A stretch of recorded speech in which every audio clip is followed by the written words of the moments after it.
نہ بہت زیادہ لمبے تھے اور نہ پست قد تھے، درمیانی قد، لیکن وہ بھی اس کمال کا کہ اگر 1000 کے مجمع میں ہو تو سب سے بلند میرے آقا نظر آتے تھے۔ یہ قد و قامت، صحابہ نے فرمایا وہ بہت زیادہ لمبے نہیں تھے، بہت زیادہ پست قد بھی نہیں تھے، درمیانی قد، لیکن 1,00,000 صحابہ کے درمیان بھی ہوتے، حضور کا چہرہ سب سے نمایاں نظر آتا اور سب سے بلند نظر آتا۔ یہ تو میرے آقا کا معجزہ بھی تھا۔ قد و قامت کے متعلق صحابہ نے یہ فرمایا، اور اس کے بعد صحابہ نے ام المومنین عائشہ صدیقہ رضی اللہ تعالیٰ، ام سلمہ رضی اللہ تعالیٰ، یہ وہ صحابہ اور صحابیات اور ازواج کی تذکرے میں کر رہا ہوں جنہوں نے میرے آقا صلی اللہ تعالیٰ علیہ وسلم کے ساتھ اپنی زندگی کے لمحات بتائے ہیں اور صحبت پائی ہے۔ انہوں نے تاریخ میں حضور کا حلیہ رقم کیا ہے۔ اللہ کے نبی صلی اللہ تعالیٰ علیہ وسلم کی پیشانی مبارکہ ابھری ہوئی تھی، چوڑی تھی، ایسی نہیں کہ بالکل چھوٹی ہو، کشادہ پیشانی تھی، اور حضور اکرم صلی اللہ تعالیٰ علیہ وسلم کی دونوں بھویں جو تھی، ان کو بھویں کہا جاتا ہے، ابرو کہتے ہیں یا بھویں کہتے ہیں، یہ دونوں نہایت گھنے تھے اور بیچ میں آ کر کے مل جاتے تھے، یعنی دونوں بھووں کے درمیان ملاوٹ تھی، اتنا کشادہ نہیں، کھلے ہوئے نہیں، دونوں ابرو مل جایا کرتے تھے۔ یہ خوبصورتی کی اعلیٰ قسم ہوا کرتی ہے، اور حضور پاک صلی اللہ تعالیٰ علیہ وسلم کی پلکیں نہایت گھنی اور لمبی تھی۔ حضور پاک صلی اللہ تعالیٰ علیہ وسلم آنکھ بند کرتے تو نظر آتا، آنکھ کھولتے تو نظر آتا، بلکہ بعض صحابہ کہتے ہیں ایسا لگتا دن ہو رہا ہے رات ہو رہی ہے، دن ہو رہا ہے رات ہو رہی ہے۔ آنکھوں میں یہ جو پلکیں تھی کافی گھنی تھی، اور حضور اکرم صلی اللہ تعالیٰ علیہ وسلم کی بینی مبارکہ یعنی ناک شریف، حضور اکرم صلی اللہ علیہ وسلم کی نہایت ہی کھڑی ناک تھی، سیدھی بالکل، ایسی نہیں کہ چوڑے ہوں یا نتھنے نظر آتے ہوں، لیکن کھڑی ناک تھی، ایسے لگتا تھا کہ جیسے بالکل کسی نے چاندی سے تراش کر کے رکھا ہو۔ یہ بھی صحابہ نے کہا حضور کا جسم ناز ایسا لگتا تھا جیسے کسی نے چاندی میں ڈھال کر کے اتارا ہے، اور یہ بینی مبارکہ تھی۔ اور حضور اکرم صلی اللہ تعالیٰ علیہ وسلم کے رخسار مبارک، حضرت عائشہ صدیقہ فرماتی ہیں، نہ بہت زیادہ ابھرے ہوئے تھے، نہ بہت زیادہ چپکے ہوئے تھے، ہموار تھے، لیکن جب حضور مسکراتے تھے تو اس میں انار کی سرخی آتی تھی، اور جب ناراض ہوتے، غصہ ہوتے تو اس میں لال پن نظر آتا تھا۔ صحابہ اس سے محسوس کر لیتے حضور پاک صلی اللہ تعالیٰ علیہ وسلم کے رخسار پاک۔ یہاں تک کہ ایک صحابی نے کہا حضور گورے رنگت کے تھے، لیکن گورے کا مطلب چونے جیسی سفیدی نہیں، بلکہ کہتے ہیں ایسے گورے جس کو کہتے ہیں گلابی رنگت ہو۔ حضور پاک صلی اللہ تعالیٰ علیہ وسلم گلابی مائل تھے خوبصورتی میں، پیشانی ابھری ہوئی چوڑی، رخسار ہموار، بینی ناک مبارکہ نہایت ہی سیدھی اور کھڑی ہوئی، اور لبھائے ناز اللہ اللہ۔ صحابہ کہتے ہیں حضور پاک صلی اللہ تعالیٰ علیہ وسلم کے ہونٹ نہایت ہی سرخ تھے، ایسا لگتا تھا جیسے کسی نے کلی کیا ہوا ہو، اس کو ایسے تراشا گیا ہو۔ جب میرے آقا صلی اللہ تعالیٰ علیہ وسلم مسکراتے تھے تو لوگوں صحابہ نے بیان کیا اس میں ایک دھار بھی نظر نہیں آتی تھی، جیسے بچوں کے ہونٹ لب نرم و نازک ہوتے ہیں، یہ ہمارے بچوں کے جوان ہوتے ہوتے ہونٹ سخت ہو سکتے ہیں، بڑھاپے میں ہونٹ لٹک سکتے ہیں، لیکن صحابہ جس عمر کی یہ حالت بیان کر رہے ہیں یہ حضور کے 53 سالہ عمر کی بات ہے۔ 53 سالہ عمر کے وقت حضور کے لبھائے ناز نہایت ہی نرم اور بہت ہی دلگداز تھے۔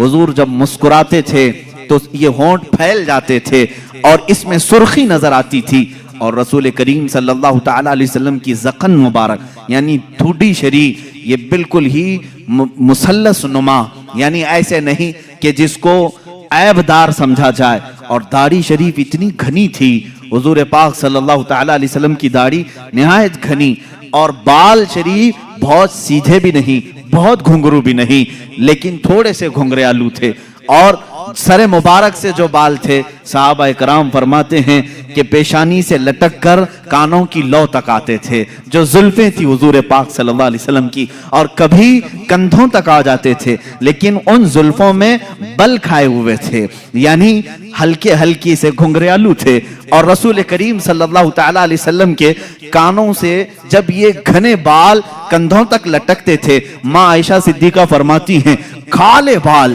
نہایت کالے بال، جب وہ دونوں کندھوں تک لٹکتے تھے اور ان بالوں کے بیچ میں دونوں کان ایسے لگتے جیسے تارے رات میں کھلے ہوئے ہوں، دو بڑے ستارے ان گھنے بالوں کے درمیان کھلے ہوئے ہوں۔ صحابہ کہتے ہیں اسی طرح سے نظر آتے تھے، کیونکہ کانوں میں بالکل سفیدی تھی، بہت ہی روشنی تھی، اور بال نہایت ہی رنگ کالے، اور ان کالی رنگت میں جب وہ سفید رنگ کے کان ہوں یقیناً وہ خوبصورت ہوں گے، یقیناً وہ تارے سے زیادہ خوبصورت لگتے ہوں گے۔ اب گردن مبارک جو تھی صحابہ کہتے ہیں سراہی نما تھی، ایسے جیسے کہ حضور اکرم صلی اللہ علیہ وسلم پانی پی رہے ہوں تو صحابہ کو یہ تک نظر آتا تھا کہ پانی اتر رہا ہے، جیسے شیشے کے اندر سراہی میں پانی ڈالا جائے۔ اور ایک صحابی بیان کرتے ہیں حضور پاک صلی اللہ تعالی علیہ وسلم سے جس نے مصافحہ کیا، وہ ہتھیلیاں اتنی نرم و گداز تھی، کہتے ہیں دنیا کے کسی ریشم میں اتنی نرم و گدازت نہیں ہوتی، اتنی لطافت نہیں ہوتی، اتنی لطافت، اور وہ بھی کس عمر کی بات؟ 53 سالہ عمر کی بات ہے۔ ہاتھ جوان ہوتے ہوتے سخت ہونے لگتے ہیں، بچوں کے تو ہم سمجھ لیں گے کہ نرم ہوں گے، لیکن جوانی میں ہاتھ چھوتے ہوئے محنت کرتے ہوئے سخت ہو سکتے ہیں۔ صحابہ نے جو حلیہ بیان کیا ہے یہ رسول کریم صلی اللہ علیہ وسلم کے 53 سال کے بعد کا حلیہ ہے، اور اتنے نرم کہ جو ایک مرتبہ مصافحہ کرے اس کو ایسا لگتا کہ میں نے اپنے ہاتھ کسی دیباجے میں، کسی ریشم کی کان میں رکھ دیا ہے۔ اور جن صحابہ نے حضور صلی اللہ تعالی علیہ وسلم کے بازوئے مبارکہ پکڑے ہیں وہ کہتے ہیں ایسا لگتا تھا جیسے کسی نرم روئی کو ہم نے پکڑا ہے، لیکن اس کی طاقت کا اندازہ کس کو ہے؟ اس کی طاقت کا اندازہ کس کو ہے؟ عزیزان گرامی، رسول کریم صلی اللہ تعالی علیہ وسلم کے بازوئے مبارکہ بھی صحابہ نے لکھے۔ اتنا قربان جاؤ صحابہ کے عشق پر کہ کسی اور کا حلیہ ایسا لکھا ہی نہیں ہوگا پوری دنیا میں کہ صحابہ نے جس طرح سے بیان کیا ہے۔ حتیٰ کہ پوری 63 سالہ عمر پاک آئی میرے آقا کی، صحابہ کہتے ہیں حضور صلی اللہ علیہ وسلم کے پورے بال کالے ہی رہے، داڑھی مبارکہ کالی رہی، ان پورے داڑھی اور سر کے بالوں میں صحابہ کہتے ہیں 14 بال سفید آئے تھے۔ کتنے؟ 14 بال سفید آئے تھے۔ اللہ اللہ، صحابہ کا یہ عشق تھا، وہ حضور پاک کے سفید بال تک گن کر کے رکھتے تھے۔ وہ صحابہ جانثار تھے، ہر عضو کو، ہر ادا کو انہوں نے تحریر میں لایا ہے۔ اللہ کے نبی صلی اللہ تعالی علیہ وسلم کی اس صورت مبارکہ میں جو باتیں میں نے عرض کی، گردن سراہی نما، ماں عائشہ صدیقہ فرماتی ہیں شکم پاک کیسا تھا؟ کہتی ہیں سینہ جس طرح سے تھا اتنا ہی پیٹ مبارک بھی تھا، شکم نہ سینے سے باہر آیا ہوا تھا۔ اور سینہ کیسا تھا؟ وہ کہتے ہیں نہایت ہی مضبوط، بالکل سیدھا اور کافی کشادہ سینہ تھا۔ رسول کریم صلی اللہ تعالی علیہ وسلم کا سینہ کافی کشادہ، اور پیٹ مبارکہ سینے سے باہر آیا ہوا نہیں تھا، بالکل سینے کے برابر تھا۔ اور ماں عائشہ صدیقہ رضی اللہ تعالیٰ عنہ نے اب قدمہائے ناز کو بھی بتایا ہے۔ اللہ اللہ، رسول کریم صلی اللہ تعالیٰ علیہ وسلم کے پیر مبارک اس قدر حسین و جمیل تھے، کہتے ہیں کہ ان کے پیروں کے اندر ایک عجیب تاثیر یہ تھی کہ وہ پتھر پر رکھتے تھے تو نشان آ جاتا تھا، تھے اتنے نرم و نازک کہ اگر ہم ہاتھ میں لے لیں تو روئی کا سا احساس ہو، لیکن جب وہ سخت پتھر پر میرے آقا قدم رکھتے تو پتھر نرم ہوتا اور نقش رسول پاک، قدم رسول پاک کو اپنے سینے میں لے لیتا۔ رسول کریم صلی اللہ تعالی علیہ وسلم کے کف پا، حضور پاک کے قدم پاک کے نقش کو بہت ساری جگہوں پر محفوظ کیا گیا، آج بھی پتھروں پر حضور کا نقش پا ملتا ہے۔ اللہ کے حبیب صلی اللہ تعالی علیہ وسلم کے قدمہائے ناز ہیں۔ رسول کریم صلی اللہ تعالی علیہ وسلم کے دندان مبارک، دانت مبارک، حضرت عائشہ فرماتی ہے ہر دانت سے الگ نور نکلتا تھا، ہر دانت سے الگ نور نکلتا تھا۔ ایک مرتبہ عائشہ صدیقہ رضی اللہ تعالیٰ عنہ فرماتی ہیں میں گھر میں بیٹھی اپنے کپڑا سی رہی تھی اور اندھیرا تھا، میں اندھیرے میں ہی کپڑا سل رہی تھی، اسی اسنا میں رسول کریم صلی اللہ تعالی علیہ وسلم میرے حجرے کے قریب آئے، میں نے کپڑا سمیٹنا چاہا، سوئی میرے ہاتھ سے گر گئی۔ حجرے میں سوئی کہاں نظر آئے؟ اندھیرے میں۔ اللہ کے حبیب صلی اللہ تعالی علیہ وسلم حجرے میں داخل ہوئے اور پیار سے حضرت عائشہ کو حمیرہ کہا جاتا تھا۔ یا حمیرہ، اے حمیرہ، کس چیز کی تلاش میں ہو؟ حضور پاک نے مسکرایا۔ جب مسکراتے تھے تو 4 دندان مبارکہ حضور کے نظر آتے تھے۔ حضرت عائشہ فرماتی ہیں ان دانتوں سے اتنی روشنی نکلی کہ میری گمشدہ سوئی مجھے مل گئی۔ 4 دندان مبارکہ کی روشنی سے حجرے میں اتنی روشنی آئی تھی کہ حضرت عائشہ فرماتی ہیں میری گمی ہوئی سوئی مجھے واپس مل گئی۔ رسول کریم صلی اللہ تعالی علیہ وسلم کی زبان مبارکہ، دندان مبارکہ، گردن مبارک، رخسار مبارک، لبہائے ناز، آنکھیں حضور اکرم صلی اللہ تعالی علیہ وسلم کی کیسی تھیں؟ حضرت سمرہ بن جندب رضی اللہ تعالیٰ، برا بن عازب رضی اللہ تعالیٰ، خود ماں عائشہ صدیقہ رضی اللہ تعالیٰ عنہ فرماتی ہیں اللہ کے نبی صلی اللہ تعالیٰ علیہ وسلم کی آنکھیں کافی کشادہ، بڑی بڑی آنکھیں تھیں، اتنی بڑی بھی نہیں کہ دیکھنے والے کو عیب لگے، بہت چھوٹی بھی نہیں، پتلی، لیکن اس کو بڑی آنکھیں کہا جاتا ہے۔ جس کی بڑی آنکھیں ہوتی ہیں وہ خوبصورتی کی ایک قسم ہوتی ہے، بڑی آنکھیں ہونا خوبصورتی کی ایک قسم ہے۔ اللہ کے نبی صلی اللہ تعالیٰ علیہ وسلم کی آنکھوں کے اندر کی بھی بات صحابہ فرماتے ہیں یہ جو پتلی تھی نہایت کالی تھی، اور جو باہر کی سفیدی تھی وہ بہت سفید، لیکن اس میں خون کے جو ڈورے تھے وہ صاف نظر آیا کرتے تھے، باریک باریک نسیں صاف نظر آتی تھی۔ صحابہ نے کیا کیا دیکھا ہے اور کیا کیا نقش کر کے رکھا ہے، میرے عزیزو غالباً بعد میں آنے والے ہم غلاموں کے لیے ہی انہوں نے لکھا ہوگا، اسی لیے انہوں نے بتایا ہوگا اے نادان جب کبھی تیرا دل پریشان ہو جائے، گھبرا جائے، اس حلیے پاک کو ایک بار پڑھ لینا، پھر آنکھیں بند کر لینا، ساری تھکان دور ہو جائے گی، ساری تھکان دور ہو جائے۔ رسول کریم صلی اللہ تعالیٰ علیہ وسلم کا حلیہ پاک جیسے ہی تصور میں آ جائے گا ہر چیز تم دنیا کی بھول جاؤ گے۔ اب یہ رسول کریم صلی اللہ تعالیٰ علیہ وسلم کے قدمہائے ناز سے لے کر سر مبارک تک کی یہ صحابہ نے بیان کیا ہے۔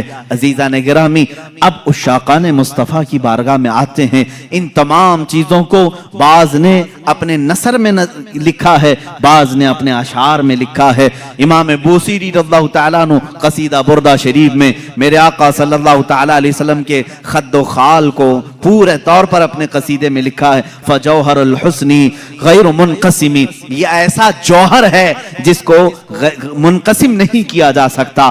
اور حضور اکرم صلی اللہ تعالیٰ علیہ وسلم کے تمام اعضاء مبارکہ کو اگر پڑھنا ہو امام عشق و محبت اعلیٰ حضرت فاضل بریلوی رضی اللہ تعالیٰ عنہ کے صلاۃ و سلام، مشہور زمانہ سلام، مصطفیٰ جان رحمت پہ لاکھوں سلام، شمع بزم ہدایت پہ لاکھوں سلام، اس میں جتنے اشعار آئے ہیں اس میں اعلیٰ حضرت نے حضور پاک صلی اللہ تعالیٰ علیہ وسلم کے حلیے پاک کا بھی پورا نقشہ سلام میں پیش کر دیا ہے۔ یہ سلام بارگاہ رسالت میں مقبول سلام ہے، مقبول سلام ہے، اس لیے کہ فاضل بریلوی رحمت اللہ تعالیٰ علیہ حضور پاک صلی اللہ تعالیٰ علیہ وسلم کے ایک ایک عضو کا تذکرہ کرتے ہیں اور اس پر سلام بھیجتے ہیں۔ حضور کی پوری ذات پر تو سلام ہے ہی ہے، لیکن حضور کے ہر عضو پر سلام ہے۔ کہتے ہیں جس کے آگے سر سروراں جھکیں اس جبین سعادت پہ لاکھوں سلام۔ اعلیٰ حضرت فرماتے ہیں جس کے ماتھے